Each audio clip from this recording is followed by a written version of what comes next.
In this video, we're going to discuss and break down England's national team and just how it's going to do and how it's going to fare at the World Cup.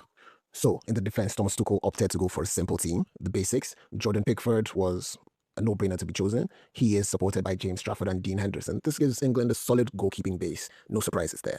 In defense, no Luke Shaw, no Fikayo Tomori, no Levi Colwill, no Harry Maguire, no Trent Alexander-Arnold, no Lewis Hall.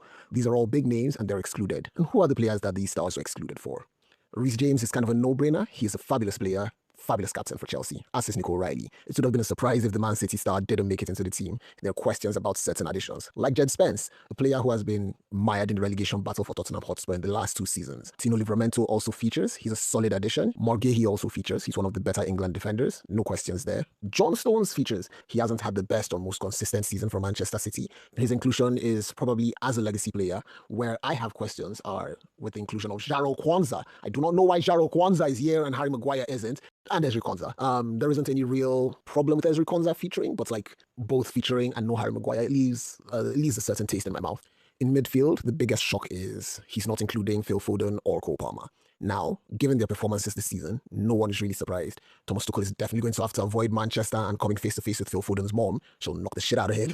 But both players have sucked. Cole Palmer particularly, I think we have a video where we talked about how poor he's been this season. He went 14 games without a goal and only ended that streak on the final day of the season. No real shock that he was excluded from the team. However, the rest of the midfield is just solid. Declan Rice obviously features, as does Jude Bellingham. Kobe Mainu, obviously he does feature. He's a fabulous player, gem of a player. Jordan Henderson features. That's a bit of a surprise, but I also assume he's an older player that offers support and leadership. Definitely not offering anything on the pitch, in my opinion. Maybe he makes a mean coffee, but I don't know what else he brings to the team, and we'll see. But for the attacking options, England is stacked. Eberechi Eze features. I think you could consider Eberechi Eze a midfielder, but he's fabulous as a midfielder and as an attacker.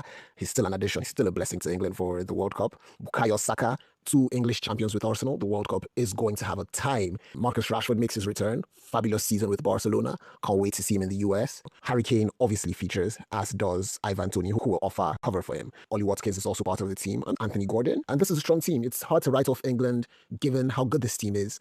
Fabulous team, strong team. They'll hold their own against most teams on the planet. However, the omission of certain stars is a blessing and a curse. There are a lot of young players who will be in to show their worth and give the fans reason to believe that this is the time England ends their nearly century-long wait for international trophies. England has not won any major tournament since the 1966 World Cup. However, we don't know how they'll perform, but I do think it's crazy that England went without Harry Maguire. Tell us who you think England is crazy for not including in their team.